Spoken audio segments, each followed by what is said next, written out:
Assalamualaikum warahmatullahi wabarakatuh. Perkenalkan, nama saya Safira Damayanti, NIM 101240054.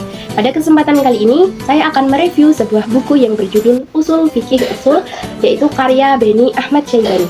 Nah, buku ini itu dipakai untuk memahami dasar-dasar usul fikih, dan bagian yang akan saya bahas secara khusus adalah bab tentang am dan khos. Nah, buku usul fikih ini adalah salah satu buku yang banyak dipakai sebagai referensi untuk belajar ilmu usul fikih, terutama di kalangan mahasiswa ataupun santri. Nah, buku ini itu berusaha menyajikan materi-materi usul fikih yang biasanya berat dan rumit dengan bahasa yang lebih sederhana dan terstruktur sehingga bisa dipahami oleh pembaca, pemula, ataupun mahasiswa sekaligus. Secara umum, isi buku ini membahas hal-hal pokok dalam usul fikih seperti pengertian usul fikih, dalil-dalil hukum Islam, metode istinbat hukum, serta kaidah-kaidah penting yang dipakai ulama dalam memahami teks Al-Quran dan hadis. Nah, susunan buku ini itu cukup sangat rapi. Nah, biasanya dimulai dengan definisi, kemudian dilanjut dengan klasifikasi, disertai dengan contoh-contoh. Kadang juga diberikan pendapat ulama yang berbeda-beda dengan pola seperti pembaca bisa mengikuti alurnya secara bertahap tanpa merasa terbebani. Nah, dari sekian banyaknya bab yang dibahas, salah satu yang sangat penting adalah bab tentang am dan khos. Konsep ini tidak hanya bersifat teori, akan tetapi juga dapat mempengaruhi cara kita memahami ayat dan hadis. Salah satunya yaitu menafsirkan mana lafal yang umum dan mana lafal yang khusus, biar berakibat pada kesalahan dalam mengambil hukum. Dalam buku ini, am itu dijelaskan sebagai lafal umum, yaitu kata atau kalimat yang mencakup banyak individu sekaligus tanpa batasan tertentu. Misalnya nih, kata Anas yang berarti manusia. Nah, kata ini itu mencakup semua manusia tanpa terkecuali. Sedangkan khos adalah lafal khusus, yaitu kata atau kalimat yang hanya menunjuk pada individu atau kelompok tertentu.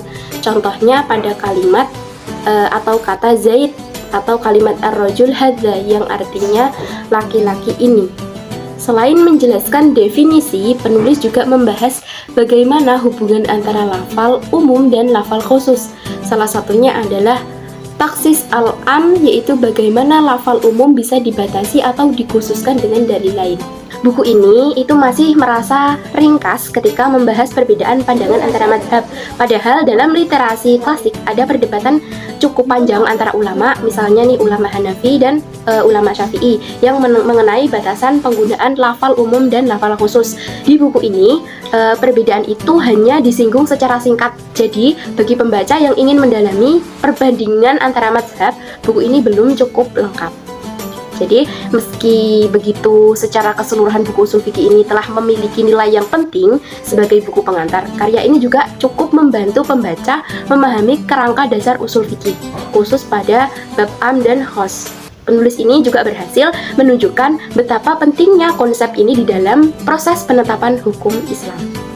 Kesimpulan, buku ini cocok digunakan oleh mahasiswa atau pembaca pemula yang ingin belajar usul fikih secara bertahap.